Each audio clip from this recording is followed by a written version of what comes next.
was just a game. Pixels, sound effects, harmless entertainment. But what if the first joystick you ever touched was designed to train your nervous system for war? Lean closer, because what you're about to hear was never meant for casual ears. It's the story of 5 video games, 5 portals, quietly funded, shaped, or weaponized by the most powerful military machine in human history. Not conspiracy, not fantasy, documented, buried in plain sight.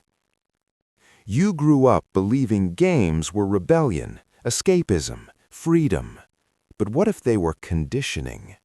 What if the battlefield came to you decades before you ever understood the word geopolitics?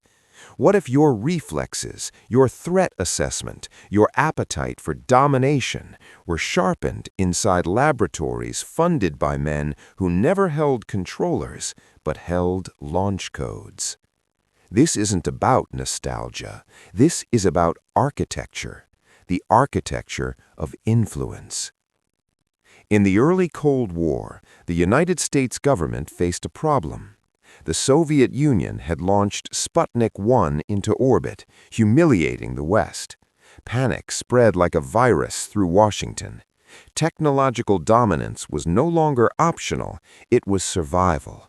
So President Dwight Eisenhower authorized something new, an agency that would later become the silent architect of modern civilization, DARPA. They didn't just build missiles, they built the Internet. They built simulations, and they funded experiments in human-machine interaction that would shape the next century, including video games. You weren't supposed to connect those dots. Most men don't. They scroll, they consume, they forget. But you're still here. That tells me something about you. So understand this from the beginning. The line between entertainment and indoctrination is thinner than you think. And once you see it, you can't unsee it.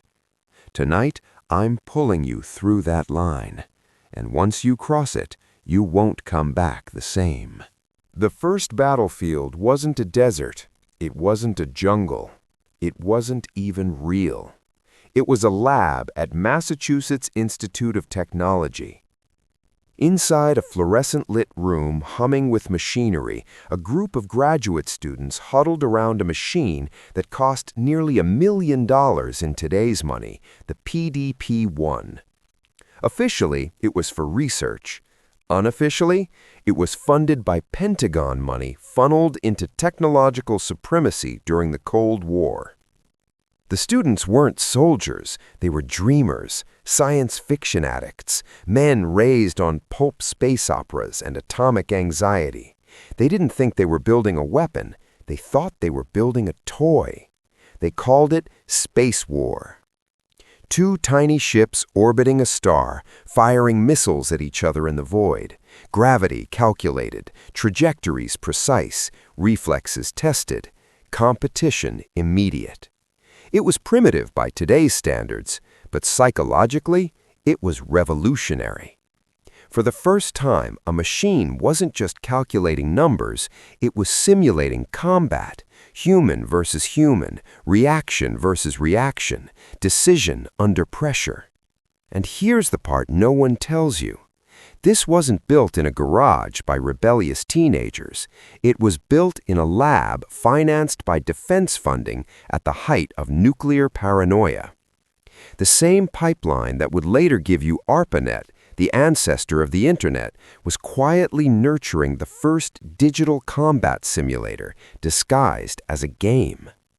No one imagined civilians would one day pay for this kind of stimulation.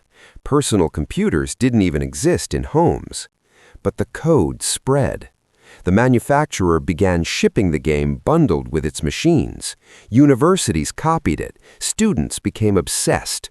Some campuses even banned it because productivity collapsed. Ask yourself why. Why did young men gravitate so violently towards simulated duels in space? Because it triggered something ancient.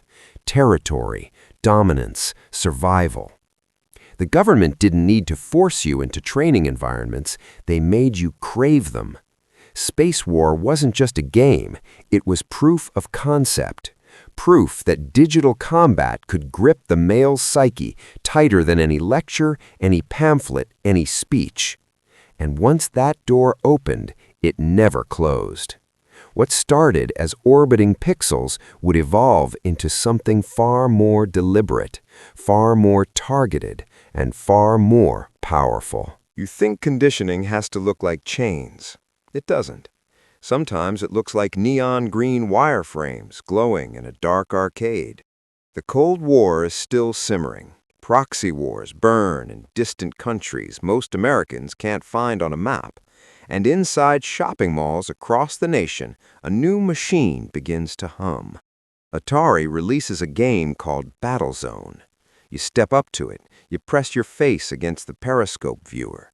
The world disappears. In front of you, a barren digital landscape, enemy tanks on the horizon, missiles incoming. It feels immersive. It feels revolutionary. It feels like power. What you don't see is who's watching. The U.S. Army noticed something almost immediately. The perspective, the targeting system, the way the player had to scan the horizon, anticipate threats, adjust aim across an X and Y axis. This wasn't just entertainment, it was spatial awareness training. It was armored warfare simplified into reflex loops. And so the Army approached Atari, not publicly, quietly. They wanted a modified version, something that could simulate the interior gunnery of their newest infantry fighting vehicle, the M2 Bradley. Understand what that means. An arcade game, played by teenagers holding slices of pizza, was transformed into a classified prototype combat trainer. Developers were pressured, timelines were aggressive, 10 months to deliver. Some of the programmers were uneasy. One of them, a self-described pacifist, didn't want his creation tied to military application. Others saw it as patriotic duty. 2 prototypes were built. The Bradley trainer. It replaced the arcade sticks with a realistic gunnery yoke, adjusted visuals, reworked physics, simulated battlefield environments. Few outside the project even knew it existed. Then, suddenly, canceled. No public explanation. Officially, it never became standard training. But that's not the point. The point is this. The military saw what you felt instinctively. Immersion changes behavior. Simulation reshapes instinct. And, most importantly, a game can prepare a man for violence without him ever realizing he's being prepared. You weren't just learning to shoot digital tanks. You were learning to scan for threats, to react without hesitation, to normalize combat perspective. Arcade cabinets were psychological laboratories in plain sight. And this was only the beginning, because what came next didn't just simulate tanks, it simulated you, under stress, with a rifle, in first person. By 1993, the battlefield moved from arcades into your bedroom. A small Texas studio called id Software released a game that would permanently alter the nervous system of an entire generation. Doom. It wasn't just a shooter, it was speed, it was aggression, it was pure, unfiltered forward momentum. For the first time, you didn't watch a character fight. You were inside his eyes, breathing through his weapon, reacting in milliseconds. The demons weren't just enemies, they were obstacles between you and domination. And the character you controlled? A silent, faceless Marine later known as Doom Guy. No backstory, no moral hesitation, just mission. And the United States Marine Corps paid attention. Understand the timing. The Cold War had ended. Budgets were tightening. The Marines, who receive only a fraction of total defense spending, needed cost-effective training tools. Live simulations were expensive. Ammunition cost money. Logistics drained resources. But here was something different. A commercial product already embedded in youth culture. fast, modifiable, network-capable. So 2 Marines were tasked with exploring whether this game could become something more. They modified it, changed the Mars base into realistic environments, replaced demons with human enemies, created cooperative team-based objectives. It became known as Marine Doom. Not officially mandatory, but installed on government machines, encouraged, used to train coordination, communication, decision-making under simulated stress. Let that sink in. A generation raised on digital corridors and trigger reflexes was now overlapping with military tactical philosophy. And here's the deeper layer. Doom wasn't just violent, it was efficient. It trained your brain to process threat vectors rapidly, to prioritize targets, to move aggressively rather than freeze. Neurologically, it built pathways, the same pathways required in combat scenarios. And while critics debated morality, the Marines studied utility. In 1997, the Commandant publicly supported the use of PC-based simulations for strategic purposes. The bridge between entertainment and operational doctrine was no longer theoretical, it was sanctioned. And you were already fluent, already conditioned to think in angles, corners, choke points, already comfortable with the perspective of the shooter. This is how psychological architecture works. It doesn't force, it familiarizes, and familiarity removes resistance. But what happens when the military doesn't just adapt a game? What happens when they build one from the ground up? That's when the line disappears completely. Now we cross a threshold. Up to this point, the military had borrowed from the culture, modified it, adapted it. But in 2002, they stopped borrowing. They built their own. No corporate middleman, no hidden prototype, no arcade cabinet. Just the United States Army releasing a free video game to the public. Its name was America's Army. And this time, there was no ambiguity. It wasn't inspired by military doctrine. It was military doctrine. Developed by the U.S. Army as an official recruiting tool, the game was distributed free of charge. Not because they were generous, because accessibility maximizes influence. You didn't pay for it. You downloaded it. You installed it. You entered basic training through your keyboard. Before you could even play multiplayer, you had to complete virtual boot camp, weapon safety, rules of engagement, medical training, team coordination. Discipline was gamified. Authority was normalized. Chain of command became intuitive. And here's the psychological brilliance most people missed. No matter which team you were on in multiplayer, you always saw yourself as a U.S. soldier. The enemy, always the other. No ambiguity, no moral complexity. From your perspective, you were always the righteous force. That design choice wasn't accidental. It trained identity alignment. You didn't just play as a soldier, you became one digitally. Millions of young men logged in, not because they were forced, because it was immersive, because it was competitive, because it made them feel competent. The Army didn't need a draft, they needed desire, and the game delivered. Recruitment numbers reflected measurable impact. Surveys later revealed that a significant percentage of enlisteds had interacted with the game before joining. It wasn't propaganda in the old sense, it was experiential messaging. You didn't watch a commercial telling you to serve, you felt what it was like to serve. Your nervous system rehearsed it, your ego tasted it, your mind rehearsed hierarchy, teamwork, and ethics. And all of it happened before a recruiter ever shook your hand. This is the evolution of influence.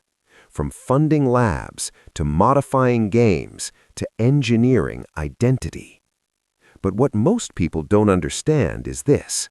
When an institution can simulate purpose, it can shape destiny. And we are only 5 sections deep. The descent hasn't even begun. By now you understand the pattern. Funding, modification, full-scale development. But what happens when simulation becomes indistinguishable from operational planning? What happens when a game isn't about reflexes or recruitment, but about modeling real-world war before it happens? That's when we enter the realm of invisible strategy.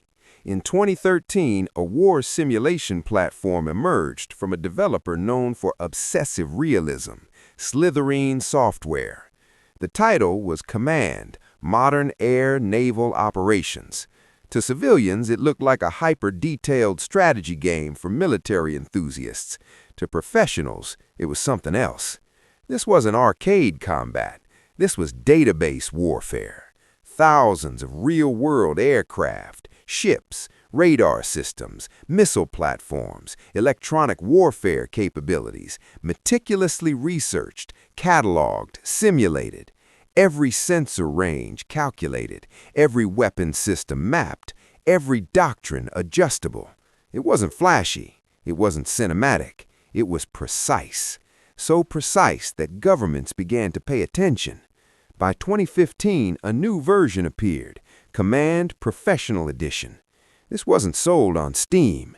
This was licensed to defense departments, air forces, navies, allied militaries, used for logistics analysis, operational planning exercises, hypothetical scenario modeling. Understand what this means. Before a missile is launched in reality, it can be launched digitally, hundreds of times, inside a simulation environment that mirrors classified asset capabilities. Weather patterns simulated, satellite coverage mapped, electronic countermeasures modeled. Corporations like Boeing and Lockheed Martin reportedly collaborated to ensure system accuracy. Let that settle in your mind.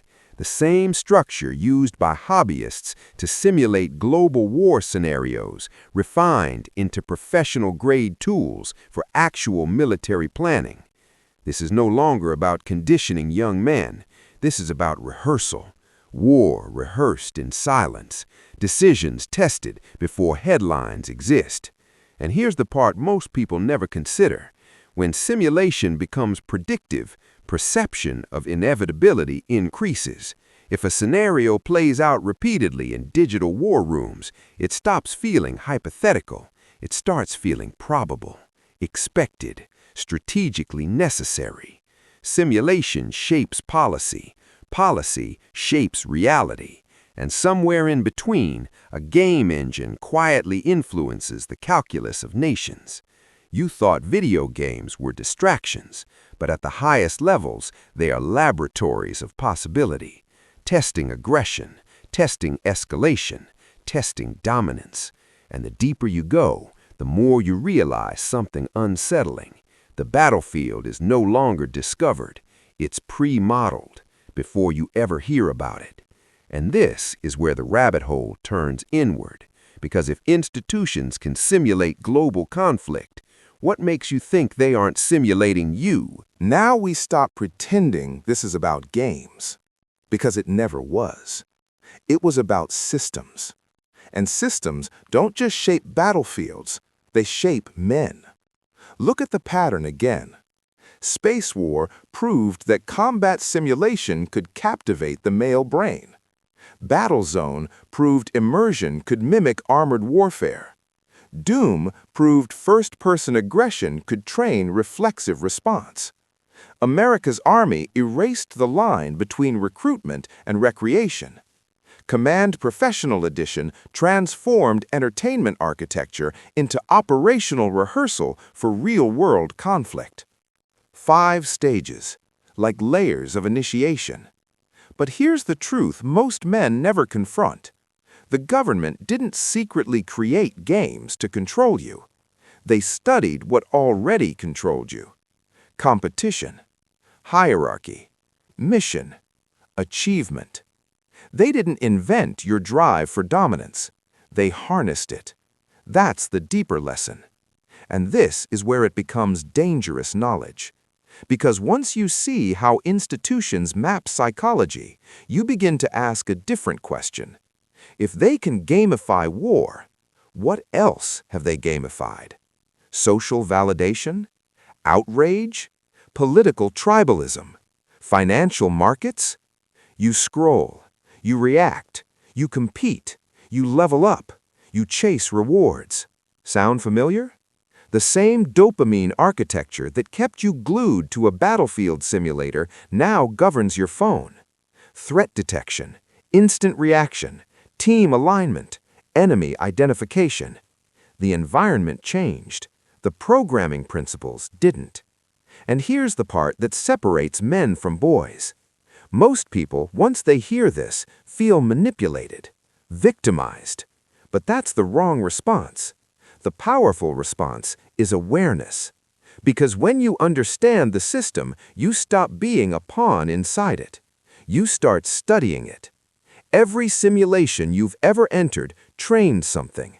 Reflexes, patience, pattern recognition, strategic thinking. Those are weapons. Not against foreign enemies, against mental passivity. The institutions built tools to shape behavior at scale.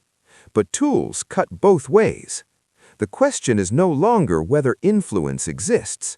It's whether you remain unconscious inside it. Now you see the architecture. Now you see the pattern. Now you can never unsee it. And once a man sees the game behind the game, he stops playing blindly. He starts playing deliberately. This is where the story ends, and where your awareness begins.